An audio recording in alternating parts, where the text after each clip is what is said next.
Suite de regards croisés avec nos chers invités, Pasteur Dokomi, Rodrigue Ahego et Adam Adjronou. On parlait du Centrafrique et l'idée de révision de la Constitution qui se précise dans ce pays. Tout à l'heure, on a entendu Pasteur Dokomi, Rodrigue. On va donner la parole aussi à Adam Adjronou. Adam, le professeur de mathématiques est peut-être en train de faire ses calculs. C'est ce que peut-être Rodrigue et Pasteur n'ont pas compris. Vous savez, c'est à mon avis un glissement dangereux dans un pays qui ne s'est même pas encore remis de ses cicatrices de sécurité. Durant les 2 mandats, l'insécurité qui a jalonné pratiquement les 2 mandats d'Akan Touadéra. Et moi je pense qu'au jour d'aujourd'hui, s'il voudrait être sincère, Akan Touadéra, on l'a vu, il occupait moins de 50% du territoire. Aujourd'hui ça a évolué et pour des raisons évidentes compte tenu du fait que il y a eu la Russie qui lui a permis aujourd'hui de récupérer une bonne partie du territoire.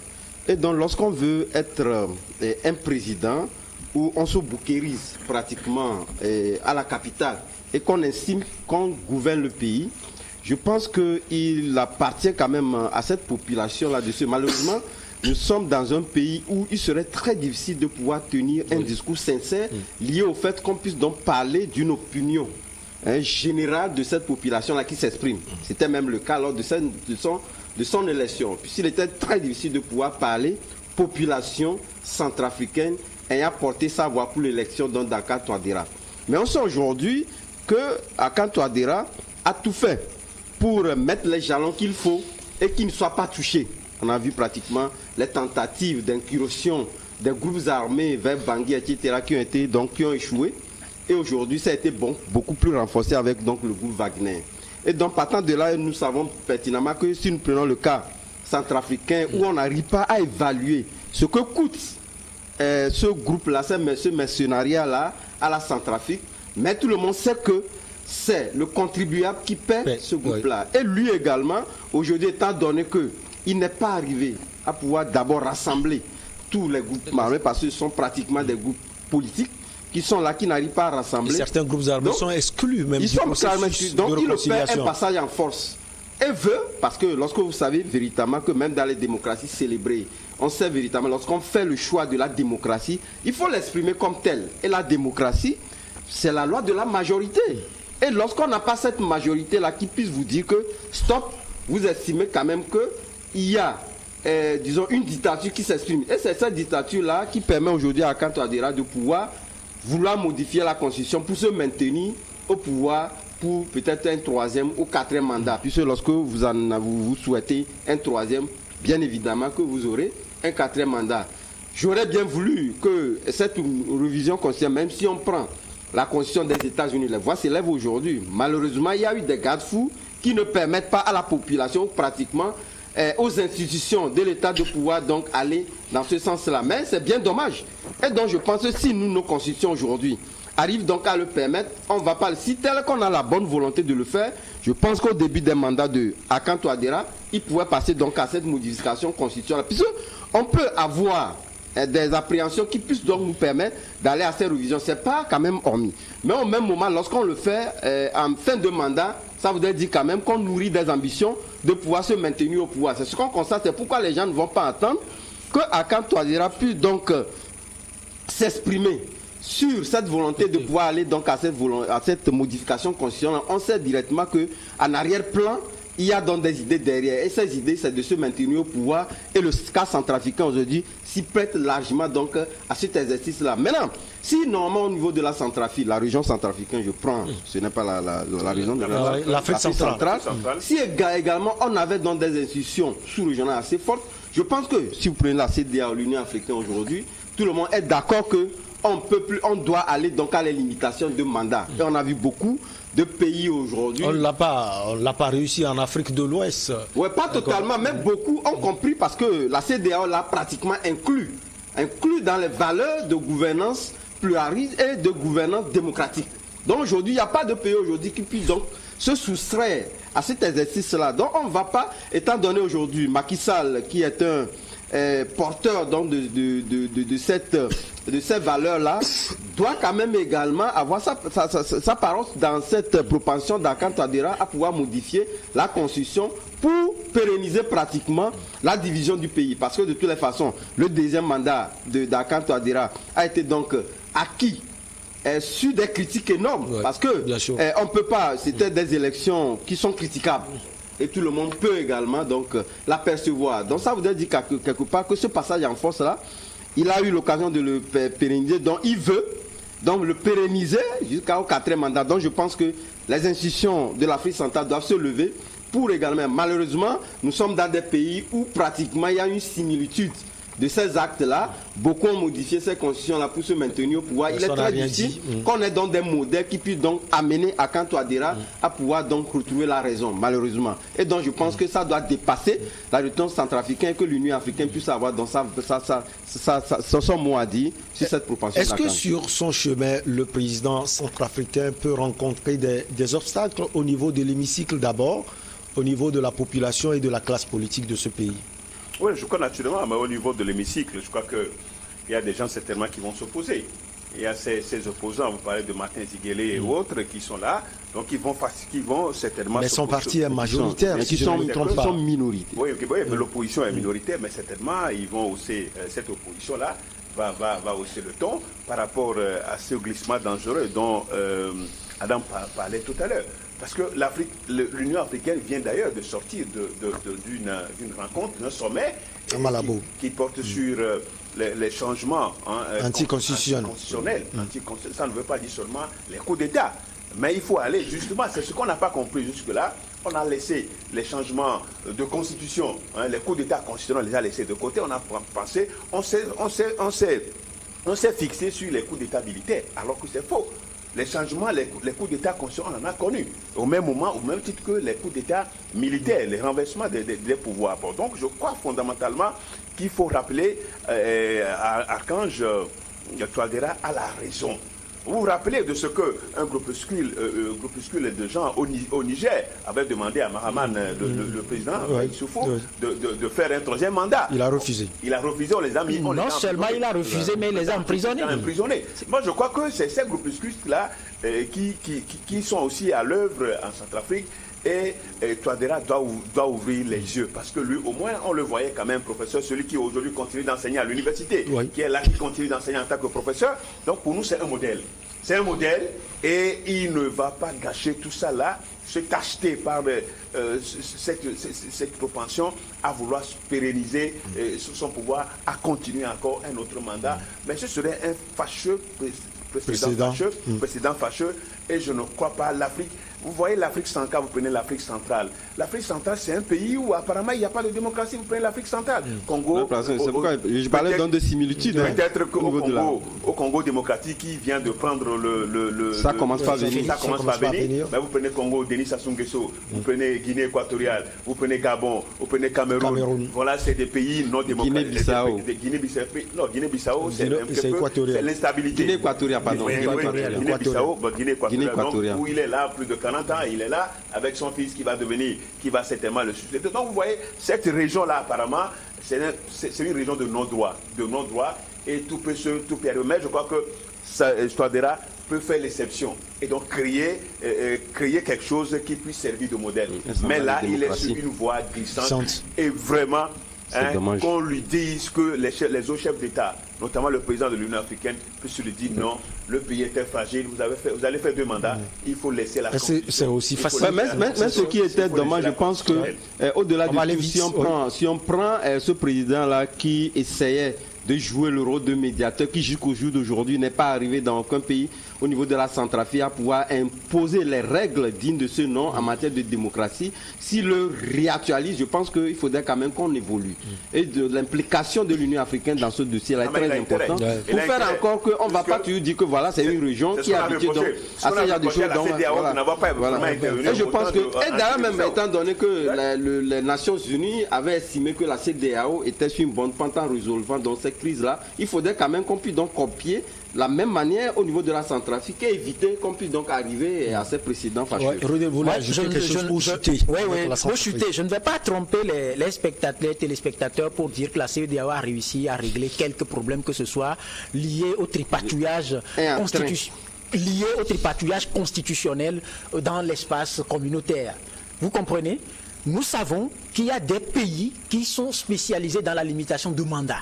Et ça, ce sont des acquis, c'est traditionnel, ce sont des acquis démocratiques que ces pays-là préservent jusqu'alors. Par exemple. Et quand vous prenez dans l'espace CEDEAO, la meilleure constitution, s'il vous plaît, quand vous parcourez toutes les constitutions, c'est la constitution du Bénin, où il est clair que personne ne peut être président au-delà de 2 mandats dans sa vie. Donc le président Patrice Talon ne va pas le faire. Il a donné, en tout cas, il y a eu un sommet de la société civile et les organisateurs sont allés jusqu'à lui remettre un symbole qu'il avait souhaité intégrer au protocole de rituel de passation de service, c'est-à-dire de charge à la tête de l'État. Vous lisez sur la baguette 1-2, c'est-à-dire un mandat, 2 mandats.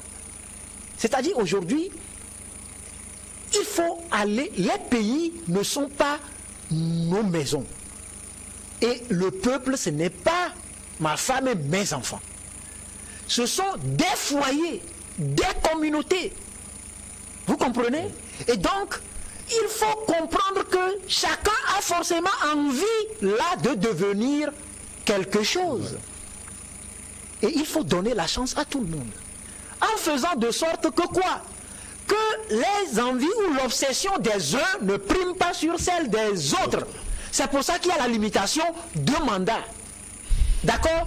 Et au-delà de la limitation de mandat, il faut des élections démocratiques, libres, crédibles et transparentes. C'est parce que les gens ont la facilité de manipuler les chiffres, de manipuler les élections, qu'ils s'adonnent à cette histoire de tripatouillage électoral, sachant bien qu'il y a par exemple des vendus qui vont accepter leurs avances. Vous vous souvenez de l'époque de Thomas Yahi Boni à la tête du Bénin, quand il a eu l'envie, l'appétit de vouloir esquisser les pas d'un président qui veut s'éterniser avec un 3e mandat. Vous avez vu tout ce que ça a occasionné. Et figurez-vous que ça continue de rattraper les acteurs jusqu'à ce jour. Ouais. En témoigne l'emprisonnement de certains. Et donc il ne faut pas ouvrir le boulevard à un danger permanent qui guette les États. Touadéra doit comprendre que si aujourd'hui le groupe russe est là à l'aider à asseoir une certaine stabilité sur le plan sécuritaire, c'est autant avec la complicité de la partie du peuple centrafricain qui lui est acquis et favorable. Maintenant, chercher à vouloir se mettre à dos ce peuple-là va être dangereux et je vois la Centrafrique. Non, vous permettez que je rajoute. On va aller parce que aussi, merci pasteur, parce que là, il est en train de dire clairement que c'est la Russie qui le soutient que j'allais poser dans son obsession d'un 3e mandat. Et ça risque d'être un revers dangereux pour cette force de sécurité russe et lui-même, avec cette minorité-là qu'il manipule ou qui le manipule. 30 secondes, on doit aller en RDC. Il a parlé tout à l'heure de bonne constitution en parlant donc du Bénin. Moi, je me dis, il n'y a pas de mauvaise constitution dans aucun pays africain. Chaque pays se dote d'une constitution qu'il veut au regard des règles démocratiques qu'il veut donc s'adonner. En parlant du fait que du Bénin, moi je pense qu'aujourd'hui le Bénin n'est pas un exemple en matière de bonne constitution, pour la simple et bonne raison que, Patrice Talon, lorsque vous prenez les 5 derniers présidents que le Bénin a connus, si nous prenons aujourd'hui, aucun président n'est arrivé aujourd'hui à modifier, même si l'objectif n'était pas de se pérenniser au pouvoir, de toutes les façons. J'ai pris l'aspect limitation de mandat. Il est là, mais il n'y a pas que la limitation du mandat présidentiel. Lorsque vous prenez la Constitution, je pense que c'est pratiquement toutes les institutions du pays qui sont concernées. Aucun président n'a été aussi mauvais dans cette tripatouillage-là que Patrice Talon. Et on l'a vu aujourd'hui. Lui, il a mis tous les verrous en place pour se donner un deuxième mandat. Si tellement les choses étaient ouvertes, c'était pas évident qu'il puisse donc l'obtenir. Donc de toutes les façons, on peut pas donc citer, dire que voilà, c'est le meilleur. C'est mon avis. Le second est c'est mon avis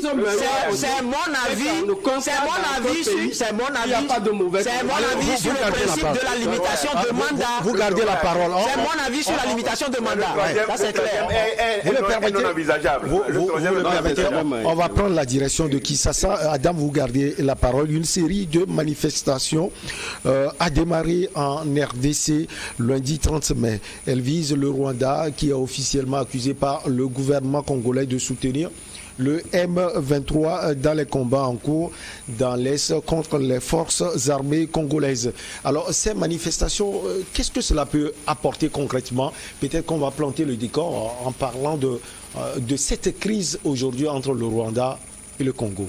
Non, il y a rien de nouveau. Vous savez, c'est un classique connu pratiquement de tous les Congolais, les Rwandais, parce que depuis le temps du président Kabila, qui a même exacerbé même les tensions entre les deux pays, vous allez constater qu'il n'a rien fait véritablement pour aller résoudre dans ces questions-là sur la voie pacifique.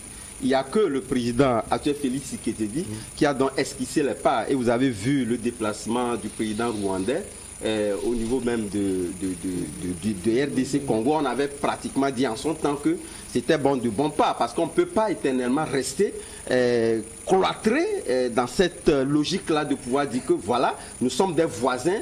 Et donc, on reste des voisins en se regardant donc en chair de France. Donc, il a posé le pas. Malheureusement, on a constaté que après avoir donc posé ces pas-là, ça n'a véritablement pas suivi avec des actes concrets.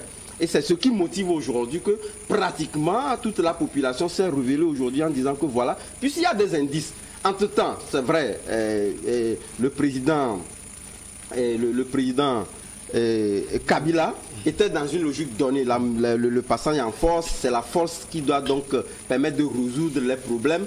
Or, le RDC Congo, c'est un grand pays qu'il est très difficile de pouvoir mobiliser les forces qu'il faut pour empêcher les autres pays, parce que c'est le premier pays africain le plus frontalier de l'Afrique. Et vous n'avez pas pratiquement les moyens. Et donc, je pense que la voie pacifique est la voie royale pour résoudre ces questions-là. Mais étant donné que la RDC aujourd'hui dit qu'il a véritablement dans des preuves en parlant du fait qu'il y a des soldats réguliers. Il y a deux soldats rwandais qui ont été donc présentés même. Tout à fait. Donc, je pense que ce sont des motivations qui ont donc fait déborder donc la vase en poussant la population aujourd'hui à s'exprimer ouvertement sur le fait que le Rwanda soutient dans ces mouvements rebelles-là ce que Kinshasa voit dans de mauvais œil. Donc, moi, je pense que Félix Tshisekedi a encore un rôle à jouer en prenant toujours son bâton de pèlerin, étant donné aujourd'hui que les relations entre les deux pays sont plus ou moins fluides, parce que les deux présidents aujourd'hui se parlent.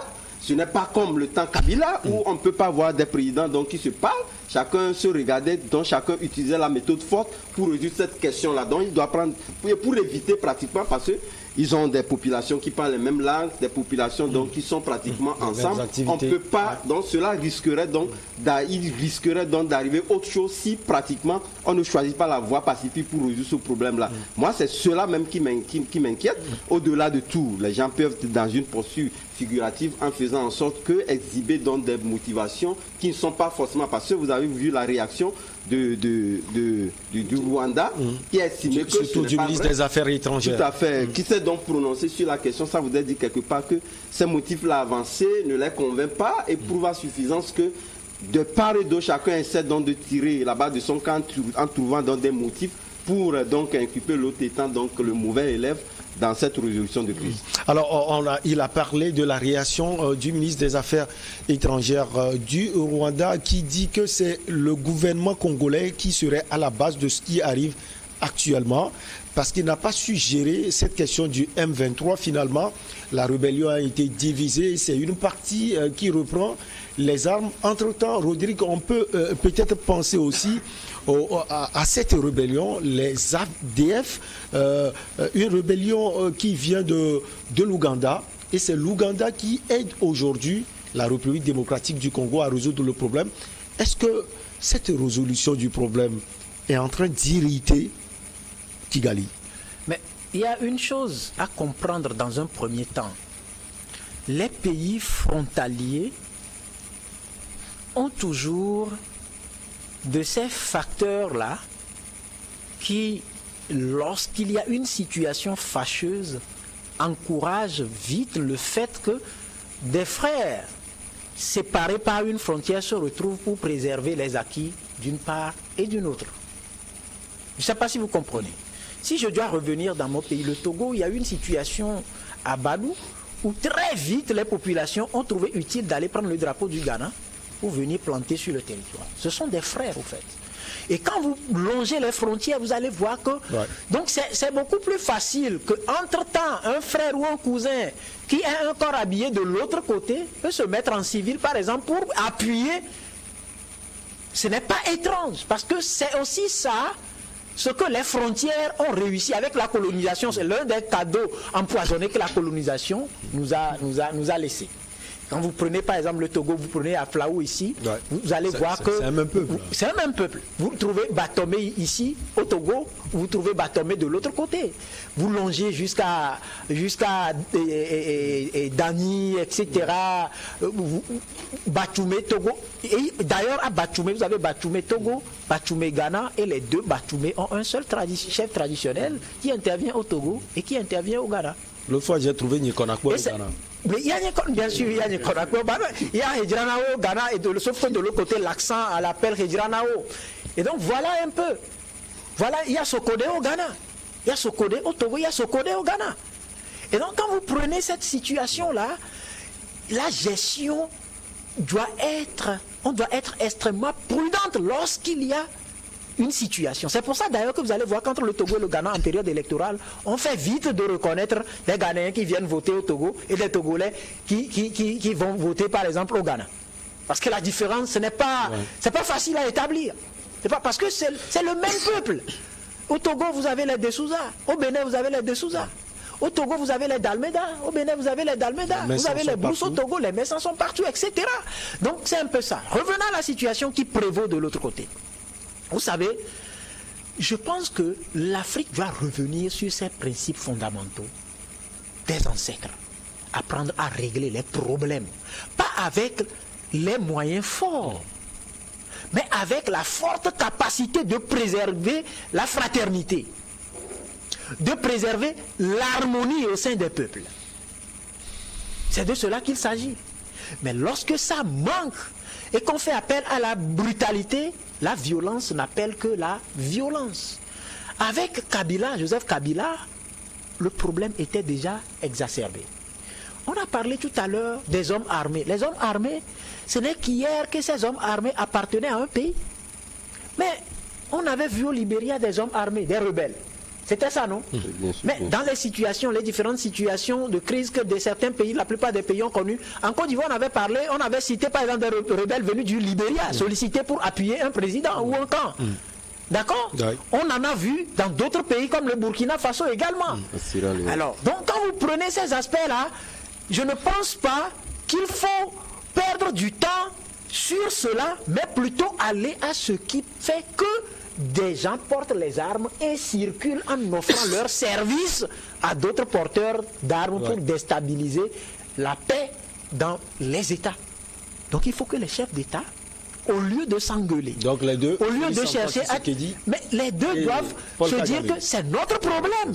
Maintenant, comment faisons-nous pour régler ce problème et trouver une solution consensuelle et durable?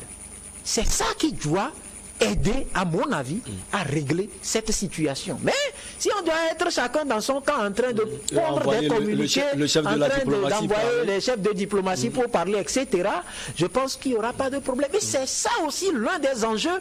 En Afrique, on doit faire face à ça, au lieu de nous attendre à l'appétit de tripatouillage des constitutions, s'il vous plaît. Prenons notre problème ou nos problèmes, ce qui nous dérange, et parlons de ça. Je l'avais dit la dernière fois, les gens ont été obligés d'être chalis, sont allés pleurer à Paris, alors qu'on tue des Africains tous les jours, et jamais un seul président français n'est venu pleurer chez nous dans nos États. Mais les nôtres sont allés pleurer à Paris. Ils ont été tous charlis. S'il vous plaît, messieurs les chefs d'État, La capacité d'un père de famille polygame, c'est d'arriver à maintenir la paix, quelles que soient les petites considérations qui divisent ces femmes. C'est de cela qu'il s'agit. Pasteur Ido, comme il y a tant de questions, mais on va plus parler de cette mobilisation qui a regroupé quelques partis politiques, les acteurs de la société civile, surtout.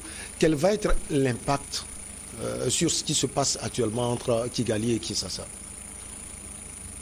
Bon, est-ce que ces manifestations, c'est des manifestations politiques, c'est tout à fait normal, parce que quand vous les écoutez, ils sont animés d'esprit patriotique, ils l'ont dit, ils sont animés d'esprit patriotique, ils veulent animer la flamme de patriotisme par rapport à la situation et qui serait certainement de nature à ne pas laisser un pan de leur territoire au Rwanda. Vous savez, l'histoire de Rwanda et la RDC, ce n'est pas pour aujourd'hui. Il a dit tout à l'heure que les deux pays ont été divisés maladroitement par le colon, hein, l'envie de colon de pouvoir séparer les familles, c'est tout à fait normal. Mais au même moment, il faut dire que la RD Congo, c'est une baleine. Bosro, c'est-à-dire pays riche. Et ceux qui sont au Rwanda n'ont pas grand-chose. Donc au Rwanda puise. Non, on vient puiser. Un peu. L'Ouganda vient puiser. L'Ouganda puise. Chez les cousins. Donc au moins si c'est les pays limitrophes, pays africains qui puisent, il n'y a pas de problème. Au moins c'est les pays africains qui puisent et que ça reste aussi en Afrique. Mais si c'est la France qui vient puiser, c'est ça mon problème. Maintenant, entre eux. Seulement la France? Non, entre eux. Les autres peuvent venir. C'est-à-dire le plus gourmand, c'est la France. Qui ne donne rien, et puis qui vous divise d'ailleurs, et qui fait de vous des ennemis, et qui ne veut rien vous lâcher. Bon, donc je dis que il faut vraiment que. Je salue d'abord l'engagement du président sénégalais, qui est le président en exercice de l'Union européenne, qui joue un rôle pour pacifier les deux pays.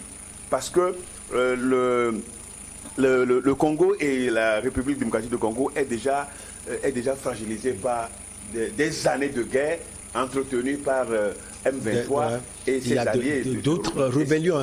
D'autres rébellions, mais c'est une centaine de rébellions. Créées de toutes pièces. Créées de toutes pièces. Par quelqu'un qu'on connaît. Pour rendre le pays ingouvernable et profiter de son... Non, pas pour rendre le pays ingouvernable. Pour rendre le pays... Pour maintenir le business mercantiliste de quelqu'un qui se croyait irremplaçable. C'est pour ça que le slogan à l'époque, c'était que s'il part, le pays sera déstabilisé parce que c'est lui seul qui arrive à maintenir... Maintenant, là où nous en sommes, il faut vraiment travailler, les chefs d'État doivent travailler à résoudre les problèmes entre les pays africains. Je serai très triste s'il faut attendre que ce soit les Nations Unies qui viennent encore régler ce problème-là. Mais personne ne peut occulter le fait que le Rwanda entretiendrait des relations quand même avec ces groupes, ces rebelles. Parce que même au temps de Kabila, les Manyambulengue, c'est ça, les Manyambulengue et autres, on savait quand même que Kabila est venu d'où? Kabila, dans son circuit, avec son mouvement FDC, mouvement pour la défense de toutes les démocraties du Congo, est venu d'où? A été appuyé par qui? Les forces là, on les connaît pour pouvoir faire partie Mobutu. On sait comment ça s'est organisé. Et ces militaires étrangers, ont pris goût de la chose et puis sont restés. Il y a certains qui sont devenus Congolais. Qui sont devenus des Congolais et qui ont fait leur vie, qui continuent de faire leur vie dans ce pays pour le service, naturellement, le service rendu. Et donc aujourd'hui, la situation est arrivée à ce moment où avec Kabila, c'était difficile pour les deux présidents de pouvoir se parler. Mais avec Félix, bon, je crois quand même qu'il faut que le dialogue s'instaure et que le Rwanda, vous savez, c'est un petit pays, mais qui est puissant militairement. Une puissance militaire dans la zone, et que le Rwanda aussi cesse quand même de temps en temps de piquer son voisin, qui est son aîné, en petit, qui est son aîné. Aîné en tout. L'AED Congo est plus, je ne sais pas combien de fois, parce que le Rwanda c'est un petit pays, le Togo est plus grand que le Rwanda. Donc il doit faire de telle sorte que ce problème soit réglé, parce qu'à cette allure, on risque de connaître des incendies, puisque l'ambassadeur, comment on l'appelle, l'ambassadeur... Il y a d'autres mesures, des mesures conservatoires. Hein, non, je crois que c'est prises par là où nous en sommes, le Rwanda et la aide des Congo, ils sont en train de... doivent faire, oui bien sûr, extrêmement attention. Faire attention pour que ça ne s'embrasse pas. Allez, on marque la pause pour le journal. On vous retrouve pour la suite de Regard Croisé.